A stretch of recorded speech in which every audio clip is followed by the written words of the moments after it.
fat cat. It's bad.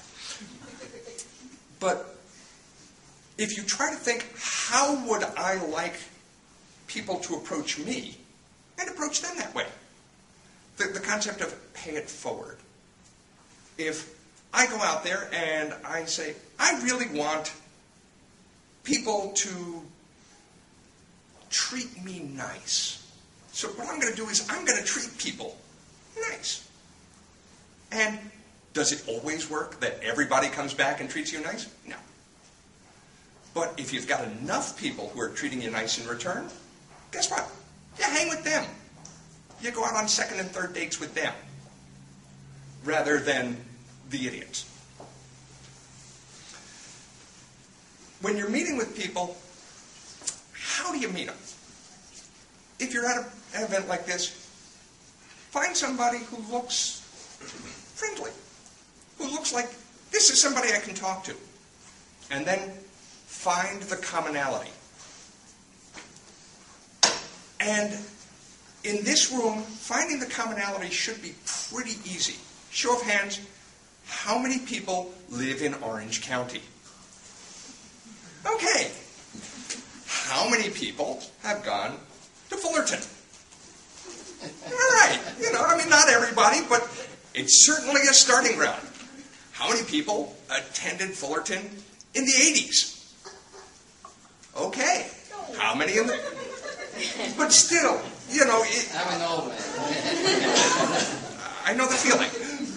But you've got things in common. How many people wear glasses? Okay, fine. Hey, what's your prescription? You've got something that you can approach with. And this is a perfect stranger. Somebody you have absolutely nothing in common right off the bat with. You look for the commonality. One of the things that I do, and this is just my personal thing, is I try to learn how to say hello and pass basic pleasantries in as many languages as I possibly can. So if I'm talking to somebody and I find, oh, you're from Mexico? ¿Cómo está? Now, my Mexican version of Spanish stops about there, but most people say, wow, you've made the effort. If you're ever in the Philippines, believe it or not, I can say, patutugin mo yung funky musika putin bata, which is, play that funky music, white boy, which doesn't always come in handy, but you never know. Just finding these little commonalities. And when you find a commonality, people open up. People open up like you would not believe. If you are in a room and you find out that you grew up in the same town, same tiny little town as somebody, or you shared a kindergarten teacher, all of a sudden, not only do you have something in common, you've got a bond. You've got a bond that has started immediately. And if you can find what that tiny little thing is, and there's, for any given person, there are hundreds and hundreds of these little things that you can connect on. And that really opens the door. And it's all about communication. And communication is about trust. And trust is about not how we're different, but how we're the same. So look for them. Another way to not be an idiot, politeness. Politeness is just so simple. Hello. Please. Thank you. Please turn off your cell phone. Thank you for turning off your cell phone. These are the really simple things that anybody can do. And again, little things. You miss them, you come across as a little bit of an idiot. Sorry. But it's one of those things where just doing it opens doors, and missing it closes them. See how you can help people. And this is all part of the paying it forward, but just when you come across somebody, it's not just what can you do for me, but what can I do for you? I mean, ultimately, it's really nice if you meet somebody and it's like, wow, we've got so much in common. You know, I'm an accountant. Hey, I'm looking for an accountant. Well, I'm a lawyer. Funny you should say that, because that does happen, but not that often. But if you say, how can I help you? Now all of a sudden this person is predisposed to help you. Let's say, I need an accountant. Hey, I'm an accountant. Well, I'm looking for a lawyer. Hey, you know what? I'm not a lawyer, but I know one. Or I've got a friend who is.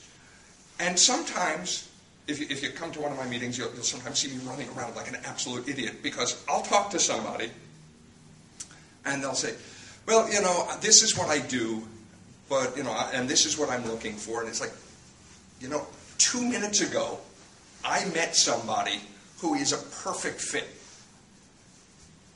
Come here. And you drag them across a crowded room and you make the introduction. What do I get out of that? Today, nothing. Next week, here are 2 people who now remember, hey, that Todd guy's all right. Let's see if we can help him.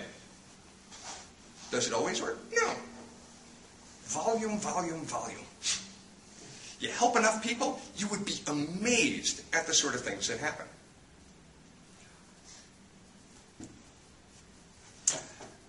One of the really important things about networking, and this is just an amazing one, is get up. Stand up out of your chair and go meet people. I hate people. Believe it or not. I am just not a people person at all. Given half a chance, I'm going to sit in a dark room and crunch numbers, because that's what I like. That's my comfort zone. I'm a mathematician. I like numbers. And people aren't them. So when LinkedIn rolled around, and I said, you know, you do have to network. I said, here's the perfect world for me. I can connect with people without actually having to talk to them or meet them or interact with them in any meaningful way whatsoever. That didn't last very long, especially as I started learning more about how to successfully network, and as my network started growing and growing and growing and growing. And I found myself sort of this idiot savant of networking. I am now the 36th most connected person on the planet, according to LinkedIn. To give you some sense of scale, Barack Obama is number 39. And then people start saying, well, but, you know, that's just kind of collecting business cards. And it started that way. It really did. It was just, my collection's bigger than yours.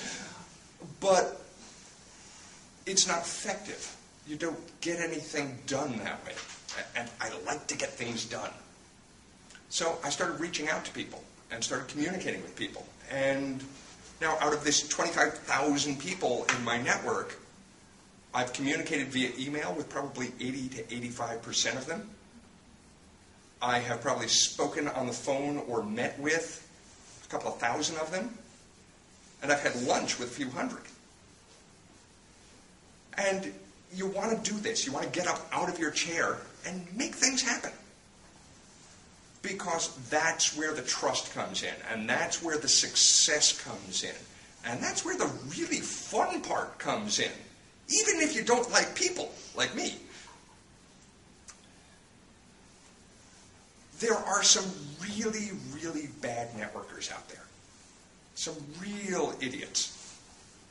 Just don't be one of them. Just follow basic common sense.